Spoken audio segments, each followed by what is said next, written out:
പ്രിയപ്പെട്ടവരെ, ദൈവത്തിൻ്റെ കൃപാവരം നമ്മളിലേക്ക് കർത്താവ് വർഷിക്കുന്ന പുലർകാല വിചിന്തനം. ഈ ഒരു പ്രഭാതത്തിൽ ദൈവം നമ്മളെ സമൃദ്ധമായി അനുഗ്രഹിക്കട്ടെ. അവിടുത്തെ കുരിശിനോട് ചേർത്ത് പിടിച്ച് ദൈവം നമ്മളെ അനുഗ്രഹിക്കുവാൻ വേണ്ടി പ്രാർത്ഥിച്ചുകൊണ്ട് നമുക്ക് ഇന്നത്തെ ദൈവവചനം കേൾക്കാം. ഇന്ന് നമ്മൾ ധ്യാനിക്കുവാൻ പോകുന്നത് 2 ദിനവൃത്താന്തം 15-ാമത്തെ അധ്യായം 7-ാമത്തെ വാക്യമാണ്. ധൈര്യമായിരിക്കുവിൻ, നിങ്ങളുടെ കൈകൾ തളർന്നു പോകരുത്, നിങ്ങളുടെ പ്രവൃത്തികളിൽ നിന്ന് നിങ്ങൾ മാറി നിൽക്കരുത്. യേശുവിൽ പ്രിയപ്പെട്ടവരെ, എല്ലാ മനുഷ്യനും ജീവിതത്തിൽ കുറേയേറെ കാലം നന്മകളുടെ വഴികളിലൂടെ നടന്നു കഴിയുമ്പോൾ ജീവിതത്തിൽ ഒരുപാട് തിരിച്ചടികൾ നേരിടേണ്ടതായി വരുന്നുണ്ട്.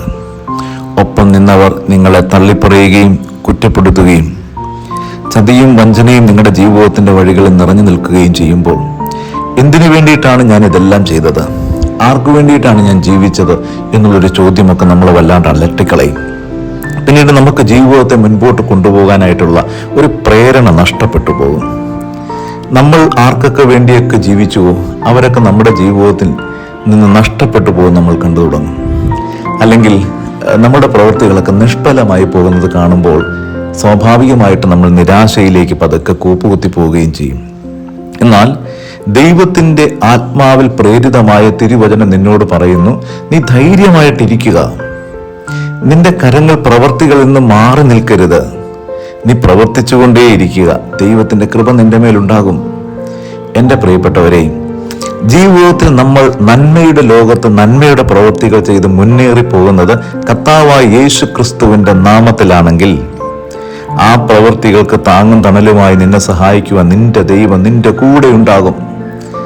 എന്നാൽ നീ ചെയ്യുന്നത് നിന്റെ മഹത്വത്തിന് വേണ്ടിയാണെങ്കിൽ ഉറപ്പായി നിന്റെ പ്രവർത്തനങ്ങളെല്ലാം പരാജയപ്പെട്ടിരിക്കും. അതുകൊണ്ട് പ്രഭാതത്തിൽ ഉണരുമ്പോൾ ആ നിമിഷം മുതൽ നീ ചെയ്യുന്ന ഓരോ പ്രവൃത്തിയും ദൈവമായ കർത്താവിൻ്റെ നാമത്തിൽ ഒന്ന് ചെയ്തു നോക്കുക. ദൈവത്തിൻ്റെ നാമത്തിന് മഹത്വം കൊടുക്കുവാൻ വേണ്ടി നിന്റെ ജീവിതത്തിലെ എല്ലാ പ്രവർത്തനങ്ങളെയും നീ ഒന്ന് ക്രോഡീകരിച്ചു കഴിഞ്ഞാൽ ആ പ്രവർത്തനങ്ങൾ ദൈവപ്രേരിത പ്രവർത്തനങ്ങളായി മാറും. ദൈവാനുഗ്രഹം നിന്നിലേക്ക് ഒഴുകി വരുന്ന സമൃദ്ധമായ ചാലുകളായി മാറുകയും ചെയ്യും ഈ പ്രവൃത്തികൾ ഓരോന്നും. പലപ്പോഴും നമ്മൾ നന്മകളുടെ ലോകത്തിലേക്ക് കടന്നു വരുന്നത് ദൈവത്തിൻ്റെ നാമത്തിന് മഹത്വം കൊടുക്കുവാൻ വേണ്ടിയിട്ടല്ല. അതിൽ നിന്നൊരു ചെറിയ ലാഭക്കണ്ണ് നമുക്കുണ്ട്. നമ്മുടെ പേരൊന്ന് ഉയരണം, നമ്മളെ മറ്റുള്ളവർ പ്രശംസിക്കണം. പ്രിയപ്പെട്ടവരെ, ഇതിലേക്ക് നമ്മൾ വഴുതി മാറുമ്പോഴാണ് പ്രവൃത്തികൾ നാശമായിട്ട് മാറുന്നത്. എന്നാൽ നീ ചെയ്യുന്ന ഒരു കുഞ്ഞു പ്രവൃത്തി ആയിക്കൊള്ളട്ടെ, കർത്താവിൻ്റെ നാമത്തിൽ ഒരാൾക്കൊരു ഗ്ലാസ് വെള്ളം കുടിക്കാൻ കൊടുക്കുന്നതാകട്ടെ, ഇത്തിരി ഭക്ഷണം കൊടുക്കുന്നതാകട്ടെ, അത് ഈശോയുടെ നാമത്തിൽ ചെയ്യുവാനായിട്ടുള്ള പ്രേരണയുണ്ടെങ്കിൽ അത് നിഷ്ഫലമായി പോവുകയില്ല. നിന്റെ പ്രവൃത്തികളിൽ നിന്ന് ഒരിക്കലും നിനക്ക് പുറകോട്ട് വലിഞ്ഞു മാറേണ്ട ആവശ്യമുണ്ടാവുകയില്ല. ദൈവമാണ് നിന്നെ നയിക്കുന്നത്. ദൈവത്തിൻ്റെ മക്കളുടെ അരികിലേക്ക് ദൈവമാണ് നിന്നെ കൂട്ടിക്കൊണ്ടു പോകുന്നത്. അപ്പോൾ ഈശോയുടെ നാമത്തിൽ ചെയ്യുന്ന ഒരു പ്രവൃത്തിയും തളർന്നു പോകില്ല.